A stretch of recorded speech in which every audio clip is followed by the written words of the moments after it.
Hello and welcome to another episode of Tester Speak special feature. And this time with me, you can already see on the screen, is my guest Smita Kelkar. I've been a huge fan of Smita's work, uh, and she writes really well. She speaks in events. She's been a very inspiring leader in the testing space, especially in India. She's been involved with a lot of work with testers at all levels. Very vocal with the issues, very vocal with things, and always ready to give you suggestions, tips. It's awesome to be talking to you today, Smita. Welcome to the show. Thanks, Brijesh. It's equally very enlightening for me to join the Tester Speak. And firstly, let me congratulate you because this is really a platform. I feel that testers can express themselves. At the same time, they can, kind of seeing them echoed when testers come and speak on your channel. So it's amazing. So thanks for that and welcome into the new year, I would say. Well, thank you so much for all those very kind words. Well, we are incidentally recording the uh, last Test to Speak episode of 2020. So we've just got started. We've just had 15 Test to Speak special feature episodes and 21 regular Test to Speak episodes. So totally 36 Test to Speak episodes, which means that I've spoken to 26 testers already. You are the 36th one, which is quite an achievement for me this year. We started off in June and we started the channel, in fact, in August. So between August and now, in 5 months, to have spoken to 36 testers is very encouraging for me. I have been able to learn from so many testers, and likewise, I'm looking to learn from you as well. Well, Thank you. Smita, to get started, although I know as a part of my research, I would like to hear your story on how you got started with testing. Okay, so let me just share with you a few memories of how I got started with testing. So, as you see, if you look back into my career profile or the kind of a work I have done, I really started as a full stack developer in say 1998 or so, where testing became a very evident part of my whole profile, and I was mainly on the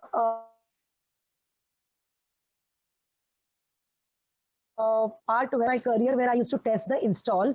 At the same time, during the testing of the install, I got introduced to something called as scripting, and this is what is the topic that I'm going to talk about. And so testing the install and config was my first job in my first software development job. It was a small company, but they were kind of a pioneers in ERP starting in Pune and thereby in the IT industry. So one of the very good company in Pune, and my role incorporated actually the development of the installers as well. So I was the setup authorer, but at the same time, as you know that installation is such an area of software that you need to be very critical on testing, because if something goes wrong, it can really screw up the installation of your software, and things can go wrong at any level when you're using the software. So that's what was my first interaction with the testing. Obviously, I liked it. And then throughout my further tenure, I picked up chances where I could do testing. Well, that is awesome. I was actually quite curious because back in the day when we talk about the time that we started, we all did engineering in different fields, and likewise, you also have a degree in instrumentation engineering, which is very technical, very heavy subject. From that to move into IT and to then pick up testing as a subject was quite intriguing for me, and now I understand why. And I know you've already given away the hint to the audience as to what you would like to talk about and what you would like to emphasize. I know your passion, your love for scripting. I know in a couple of conversations prior to this, in between us also, you've emphasized on the need for scripting, and even commented on my post saying how critical scripting is. So I can definitely see the passion and the love for it. Now I have a different question though, Asmita. What I have noticed, in my opinion, and you may have a different observation on that, is that when we ask testers to upskill, and when we say, okay, you know upskill, learn scripting language, get started with scripting. A lot of testers, they are skeptic. Now, probably it is because of the education system that we have, that there is not much exposure towards these things from the early days, or probably it is because testers, people who have chosen testing as a career, or have moved into uh, testing because of circumstances, they feel they sort of feel scared to get started with scripting.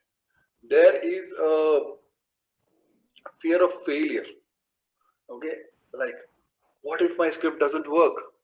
What if I forget the syntax? What if you know I write a script and somebody else writes a better script than me? So where will my script go? And things like that. These are very silly things, I know, but I have a lot of times seen testers saying, I'm very uncomfortable or scared with testing. I mean, so what is your thought on that one? Okay, so let me talk a little bit about why people are scared to pick up something which is going away from the manual efforts that they put into, and kind of goes onto the boundary of either scripting or programming. Why that kind of a fear is there, because I have seen many times in my career that, okay, for example, I had a team, manual testing team, and then I also had a team of automation testers where we developed a test framework in Siemens. There was a very clear distinction between the two sets of people. Uh, the manual testing people were pretty much onto release by release, patch by patch, testing onto the regression tests, and kind of going ahead. And the automation team was trying to pick up the test cases from them and trying to automate using a new tool. They were doing a POC, then they finalized the outcome of the POC, then we adopted the tool, we developed the framework and all of that. So while this whole was going on, my thrust was to convince the manual testers to look at this as an opportunity, because as a manager, I was pretty open to give them a chance to fail. Even if it doesn't work, it's okay, but you should try. So I'll give you a very small example. We go to a garden, right? A very nice garden, very famous garden, let's say a flower garden or a butterfly garden. Now, while we take a walk in the garden to see the flowers, and we kind of smell them, we see the butterflies, we are happy there. All of those things are fine, right? But typically, what happens is uh, we pay attention to only the things which we are supposed to see, right? For example, we'll see different colors of flowers and we'll see butterflies around, but we may not see that there are some insects around which are roaming, colorful soil is around, and all of that. So the basic thing that testers need to get the courage gathered to see when they are doing testing is to see what are the gaps around, and can I put in small efforts. Okay, now I'm purposely talking about the small efforts because I believe that in testing we can really be gods of small things, right? And scripting is one opportunity, or we can say one area using which you can quickly grab that handle and have quick wins, and then get on to the next path where you may turn up into your fully blown automation career.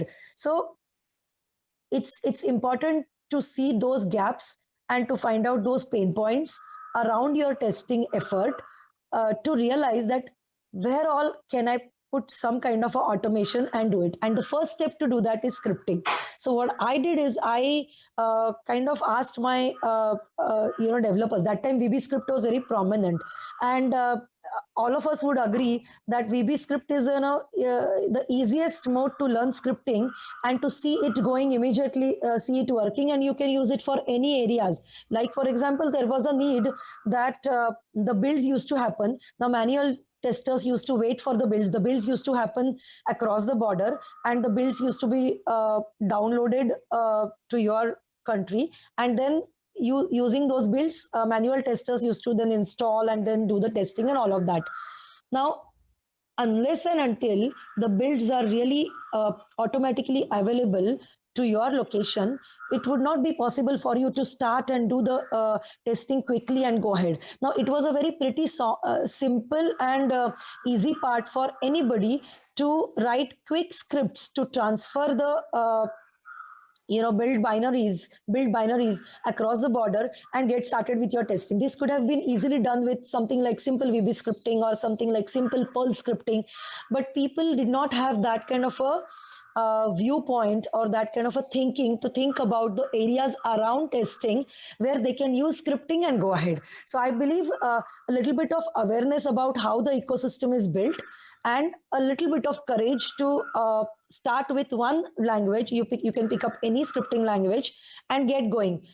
We are fortunate that on the internet there are a whole lot of scripts available for doing a lot of myriad tasks which are used in the software development life cycles. So I believe that is the gap, like having a courage and being able to look at the other aspects of the ecosystem. These are the unawareness of all these things sometimes leads to kind of a fear of starting, or after starting the fear of failure. So these are the things that I feel that we should first tap. I think that's a very comprehensive response. If I may just add to what you said, Smita, not many of us know that most of us work with Windows at office and things like that. Now, not many of us know that within your Windows operating system lies a very powerful tool where you can learn scripting very easily, and that's PowerShell. I don't know how many people have explored the power of PowerShell. Okay, yes, that's I have done. very handy, very easy to learn, and if you learn that, then you will see your programming comes to you very easily. You're Absolutely right in saying that we don't think of situations where a little bit of a script, a small script, could actually make a difference. Okay, true. It is not about. It is not always about those gigantic tasks or tests that you're running. It could be something very simple, like you said. Making sure that the build is getting downloaded correct and testers are able to access it. Okay, that could be a very simple thing. Or like for example, in one of my past projects, we use scripting to reboot machines remotely instead of walking up all the way to the lab. From remote, we will trigger a soft reboot. Yeah, when we needed a power cycle, when we needed a hard reboot, then obviously we will go to the lab. But until then, you can do it from your desk. Why not? I mean, why not make your life easy? In the last episode of Tester Speak, coincidentally, Gaurav Khurana also mentioned something similar, that he wants to make life easy, and thank you for adding on to that point, that scripting will help you do mundane things very easily, make your life very easy. So that brings me to my next question. Now, today we are all talking about Agile, we are talking about DevOps, and the moment we start talking about Agile and DevOps, for testers, we start talking about automation. Okay, automation. If we do not have automated CI/CD pipeline, then our DevOps, all the theory knowledge and everything will have no value, and you will not be able to succeed in delivering value to the customer and reaching the customer fast. Now, you are a DevOps leader yourself. How have you seen the transition in testers, and what are your tips for the testers to move into a successful career in DevOps? True. So as I said that it's like past say 8 to 10 years, DevOps has really kind of picked up, and now it's getting concretized in terms of what really DevOps is. Because as we know, DevOps is not just automation, but it's like a culture as well. Now Yes. let me talk about it from a point of view of culture.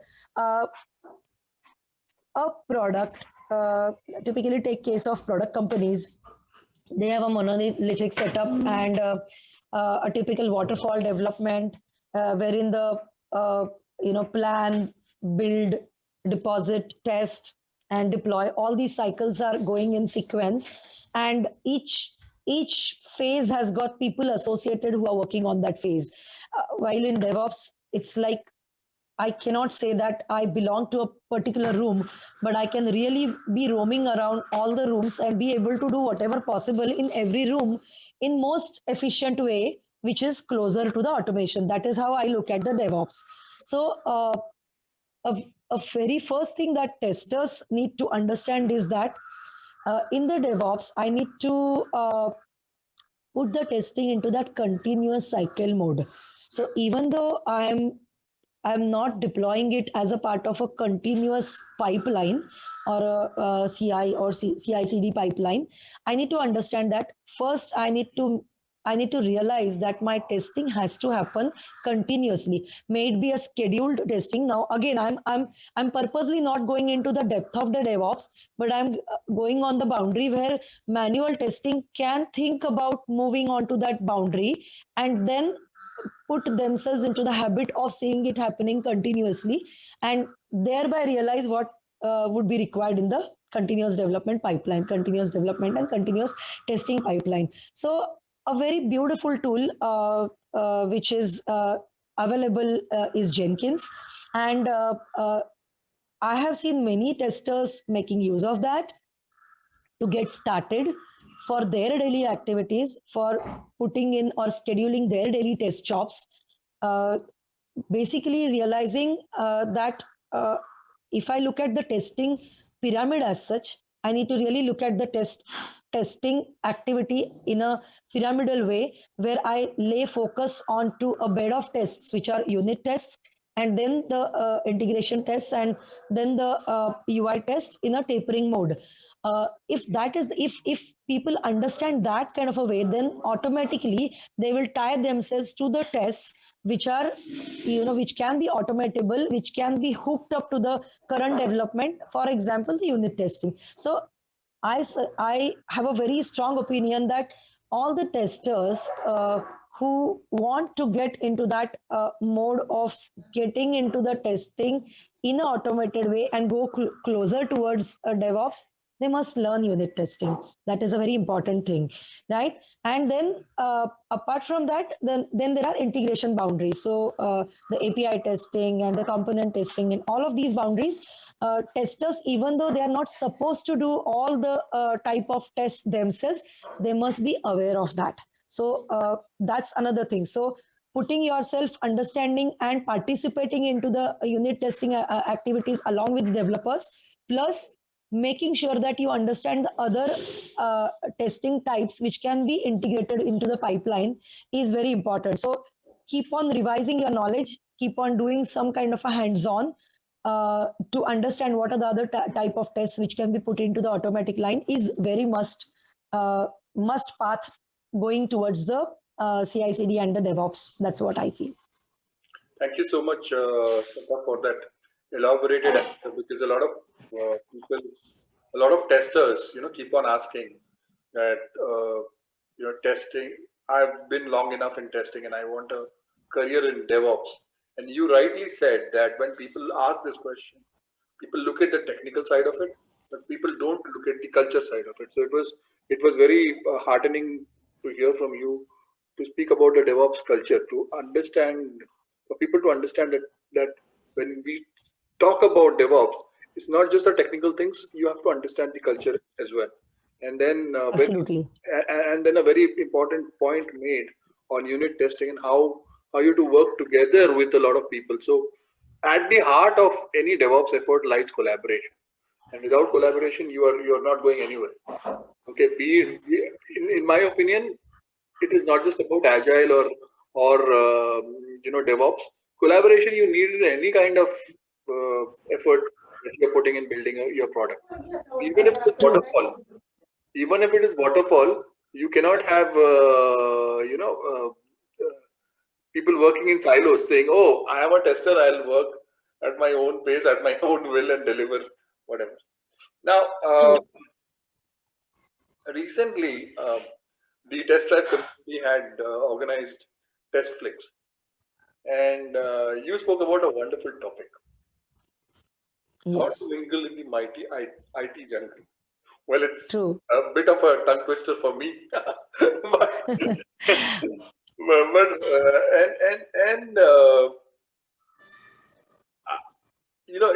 if you could shed some more light on it, I know that people have seen it, but that was 8 minutes. So if you could summarize True. those 8 minutes for people, Okay. then that will be really nice. Okay, I think this perfectly aligns with today's topic. We thought about talking about the importance of scripting and how testers can think about scripting in a very different way. Uh, First, to keep their testing as a most engaged activity, and the second thing is looking towards the testing as a next career. So today, even if you go to LinkedIn and find out the job opportunities, the maximum opportunities are really for testing. So testing per se, again, there is a transition. So this was what my topic in the Testflix as well, because as you see, my career, I have been a developer tester, like a tester in a developer skin, a developer in a tester skin, and so on and so forth. So my whole talk really kind of summarize the fact that you cannot be complacent by the fact that you are a very good tester, or you cannot be really satisfied that you are a very good developer. But then while being a developer, you need to really make sure that you do not lose the focus of testing. Like, for example, I'll give you a experiential example. I was working on a, like,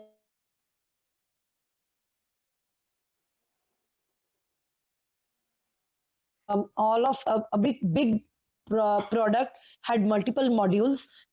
It's a very famous product of Siemens PLM Teamcenter, and we had multiple modules within the Teamcenter, which if a customer installs Teamcenter and adopts a lot of modules or installs multiple modules, then whole lot of data is generated. Now, it so happens that with a very heavy customer base, typically in the automotive, spread in different geographies, it is possible that due to business considerations, or due to efficiency considerations or TCO considerations, it is likely that sites need to be consolidated.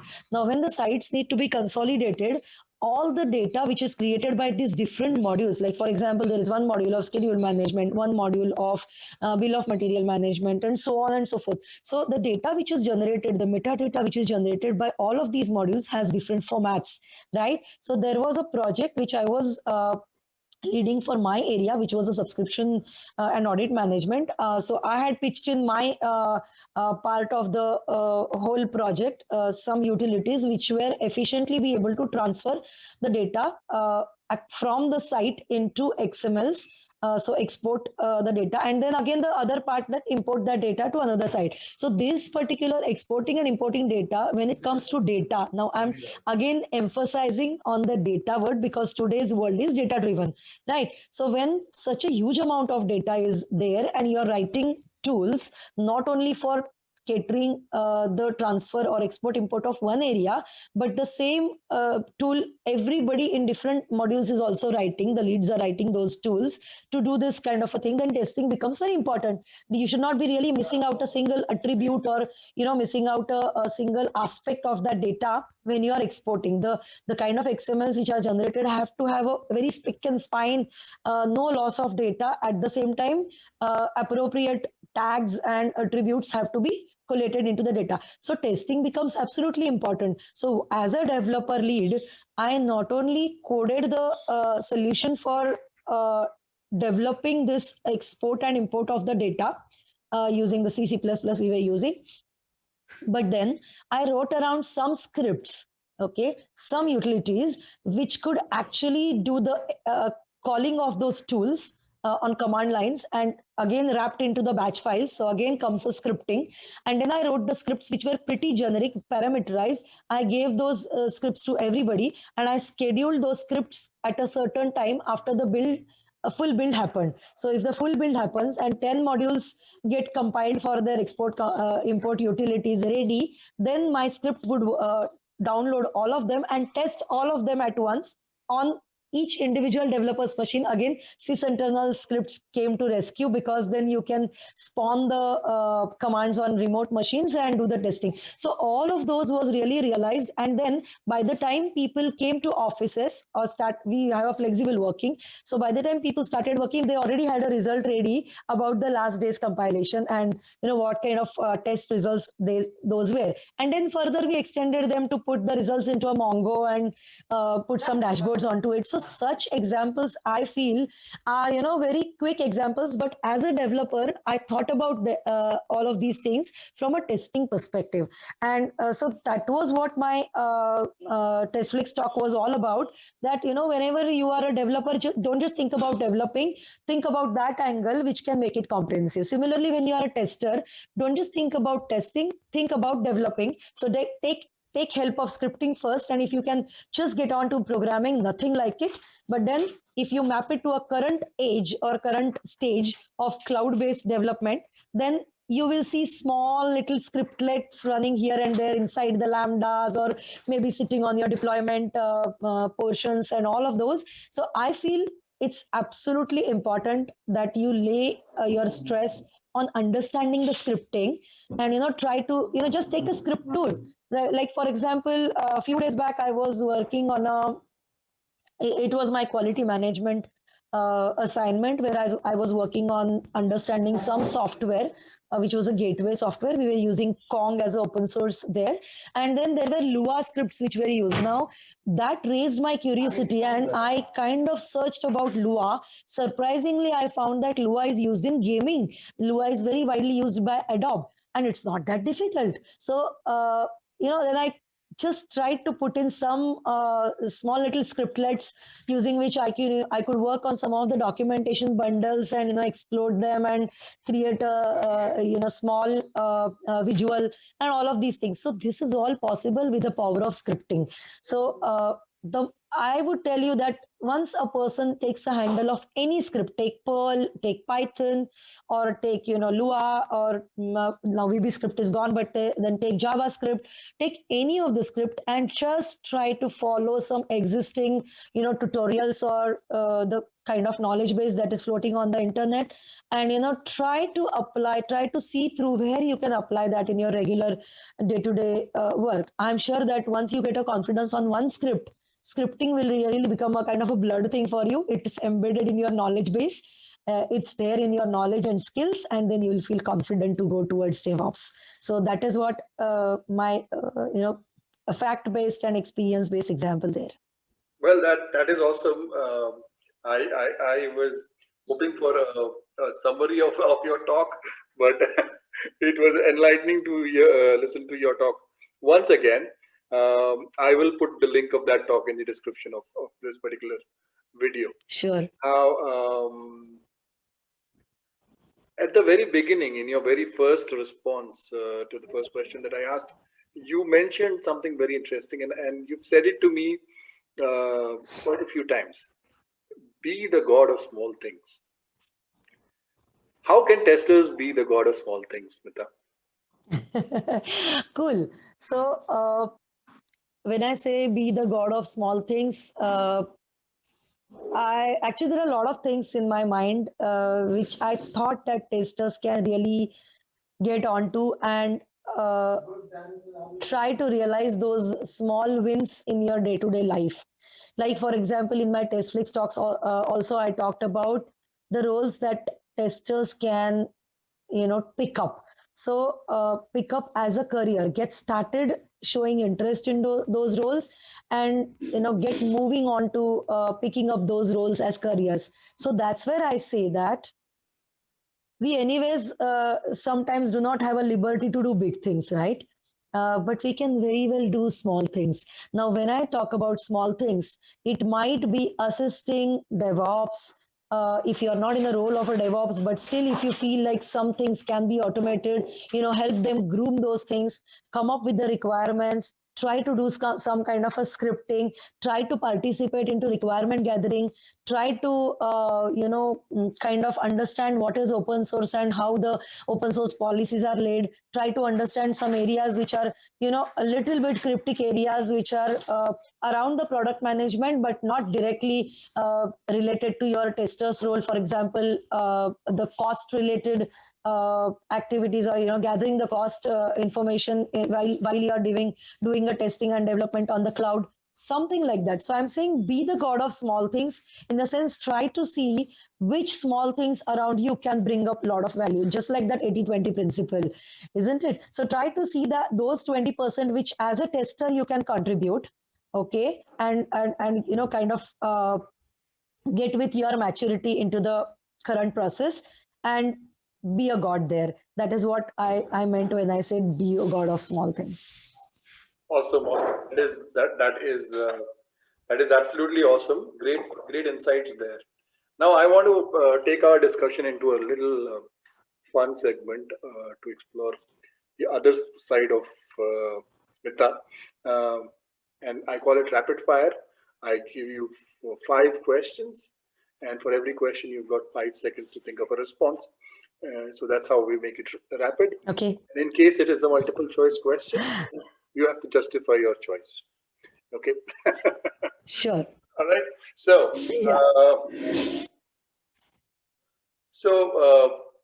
first of all, post COVID, which is the first place you would like to go? Pondicherry.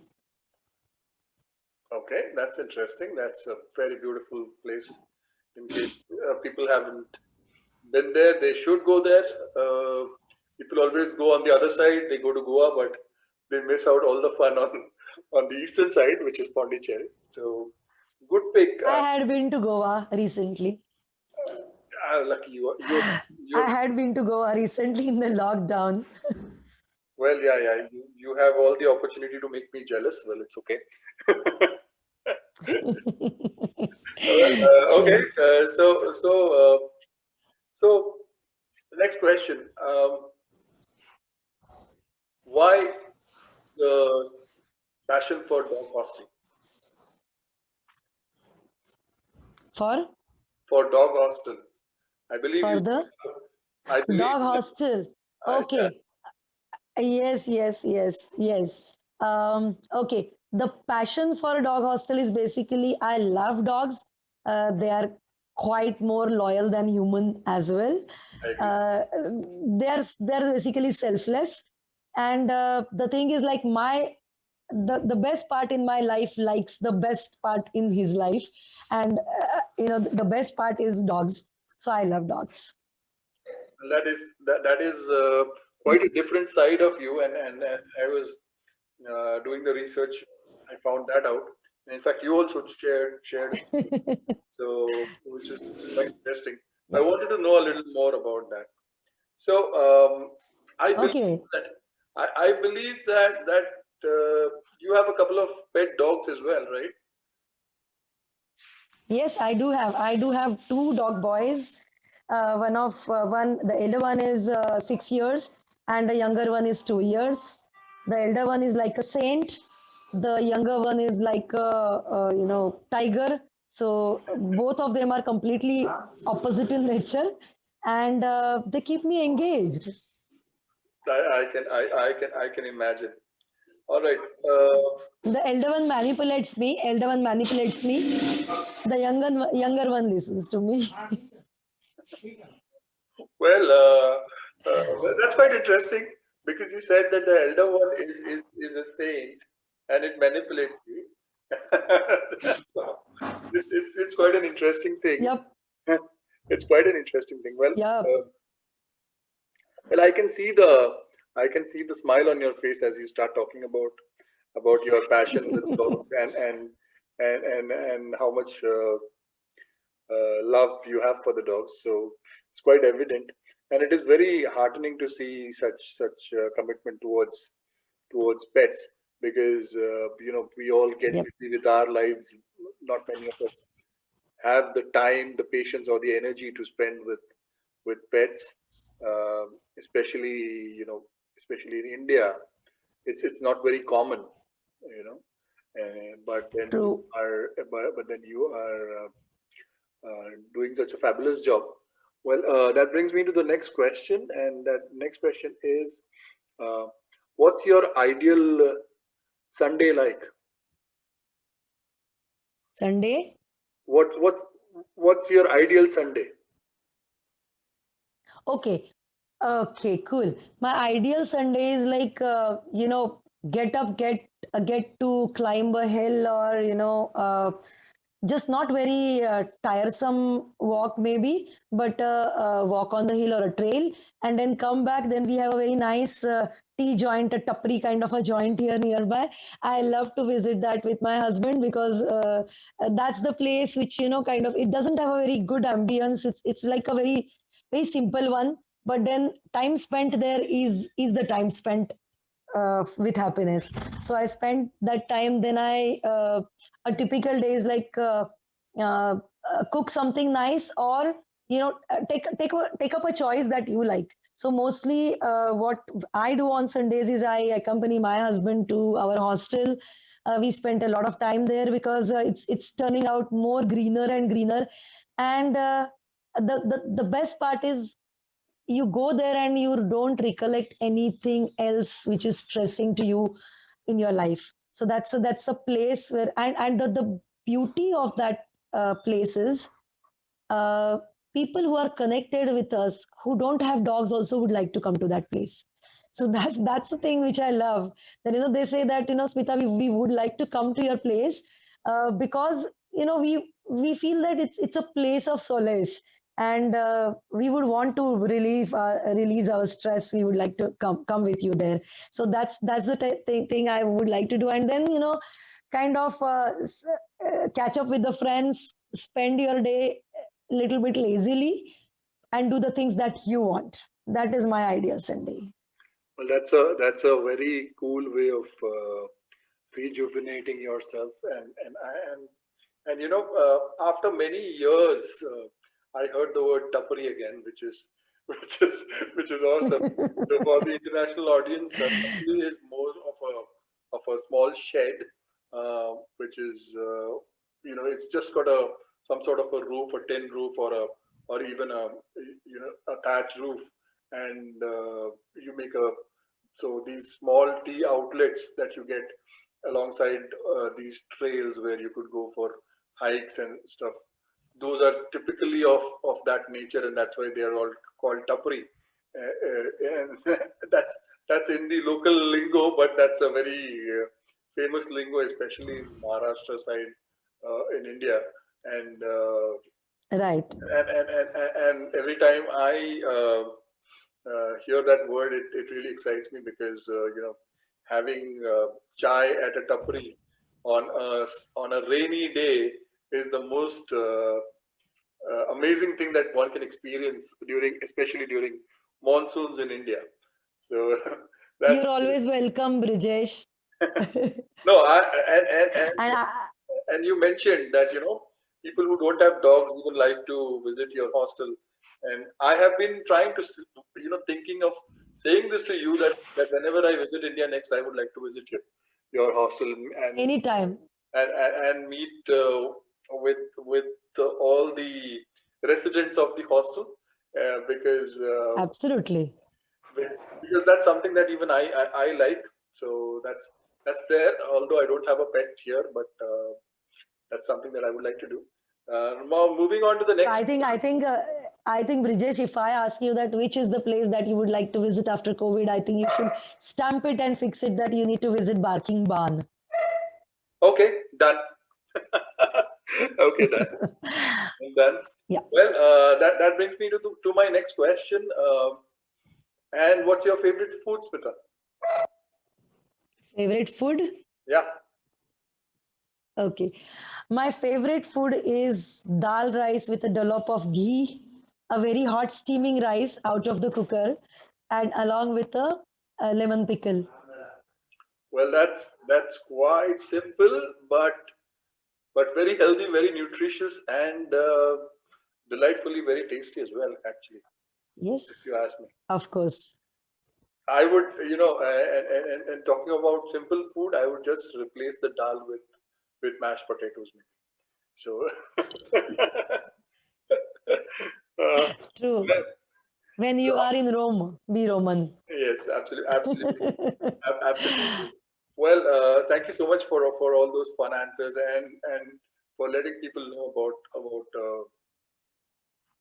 a different side of you.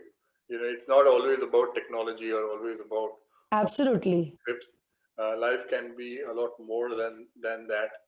And when I look back, I had an awesome time listening to all the talks at Testflix, and when I saw your talk and slides and all the pictures and the lions and the tigers coming out, and I was like, okay, so here is the animal love coming out again, and, and Yes. I was able to kind of relate what was going on in the slides with what you just explained. You know, True. it's not just limited to just dogs. It is your love for nature and the different animals and By different. the way, it's birds as well. I have Yeah. done ornithology, so the birds Oh, also come into into my circle.